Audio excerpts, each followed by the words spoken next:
Jo quan era petit sorties a jugar al carrer, no? Ara pocs nens o poques nenes veu a jugar al carrer. Però és molt diferent si tens 2 mesos per estar tancat en una ciutat, en una casa molt petita, amb poca ventilació segons com. Moltes vegades et diuen que la setmana de colònies és la seva setmana de vacances. Quan arriben a un espai verd, són altres nanos. Vull dir, realment és un canvi increíble. Pues aquí llegas y te diviertes, juegas y un montón de cosas, y los que no vienen pues se pierden una oportunidad muy grande. Hi ha infants que durant els mesos d'estiu tenen l'opció de poder fer activitats en família, poder anar a casals d'estiu, poder tenir espais amb les teves amistats.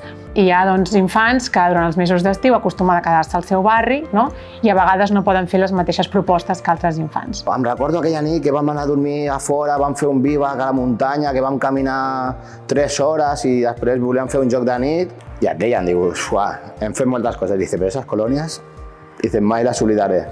Jugant aprenem molt a través del joc simbòlic, a través de diferents jocs tan esportius, que és una part molt important que moltes vegades se'ns oblida, que només estan jugant, no només estan jugant, estem fent joc en equip, estem treballant els vincles entre ells. Els 7 dies de colònies ho passen malament el primer.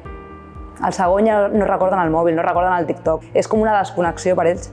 Que el móvil pues es como que te encierra digamos que te encierra como en una cápsula. L'oci d'estiu és salut. I és salut física, salut emocional, és salut d'higiene també, no? Descobrim parts creatives que potser durant l'any no s'han atrevit a mostrar i a l'estiu és com que acabem de complementar com aquesta part i els veus molt contents. El feedback sempre és molt positiu. Molt guai. I que molts cops s'obliden que són nens i han de sortir... I compartir. Sí. És que és això. I és que siguin feliços cada dia que vinguin aquí i que s'ho passin bé.